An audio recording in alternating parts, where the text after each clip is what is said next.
Save money when you make cakes with these hacks for avoiding expensive tools, minimizing waste, choosing techniques wisely, and using what you already have at home. For shaped cakes, instead of buying expensive pans or tins for every shape of cake, cut those shapes out of a cake baked in a pan you already have. Drawing the shape out first onto a piece of paper will help you get the shape just right before you start cutting the cake.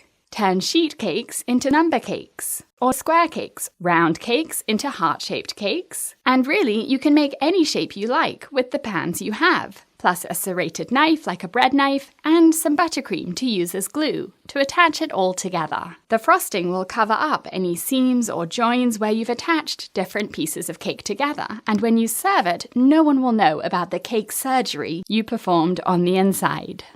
Don't want to spend money on cake boards and cake boxes? Save money and time with this trick. Bake your cake in a pretty dish that's oven safe, and after it cools, decorate it right there, in the dish. Carry it to your event just like that, slice it in the dish, and then take the dish home with you afterwards to reuse again and again. Save money by downsizing your cakes. You'll use less of expensive ingredients like butter and eggs, and you won't end up with lots of leftover cake. Did you know that a 6-inch cake can serve 12 to 20 people? It's all about how you serve it. Large, traditional wedge slices are difficult to cut thinly, so you'll end up with huge portions that hardly anyone will finish. Instead, try the cutting board method, where you slice your cake into strips, letting them fall over onto a cutting board, and then cut those pieces in half and in half again to make perfectly sized portions, and everyone can choose just how much frosting they like, or how little, because the edge pieces will have more than the middle pieces. If you want a cake to be bigger than the number of portions you'll need, for example, a tier cake that's for just 6 people, use cake dummies or fake cakes for the additional tiers. Frost and decorate them just like you would for a real cake, and no one will know the difference when they see the cake. You can scrape and wash and reuse these again and again and again, saving money each time. You can make your own sprinkles if you have a lot of time and patience, but realistically, simple sprinkles are very affordable to buy. What's not as affordable are sprinkle mixes, but good news, you can mix your own. Choose a few different sprinkle packets of different colors and sizes and shapes, and mix them together, and voila! Fancy sprinkle mixes without that price tag.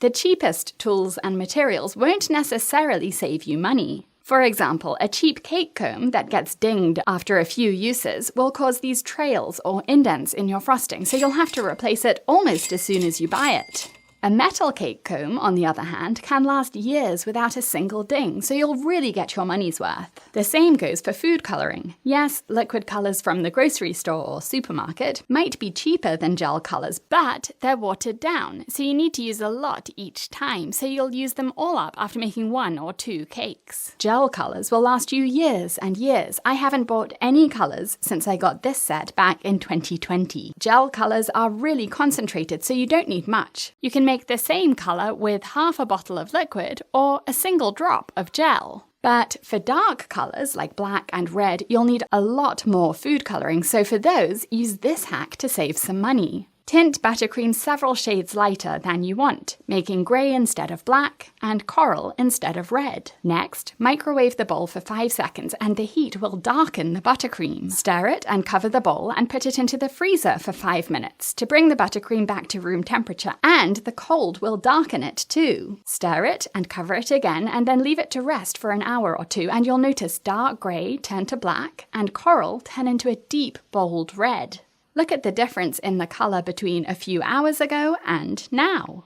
For character cakes, you could buy fondant in every colour, roll out each shape individually, and put them all together for time-consuming and expensive character cakes. But the person you're making the cake for probably has toy figures of that character, which you can clean and use on the cake for free. And honestly, the toy topper will probably have the best resemblance to the character anyway.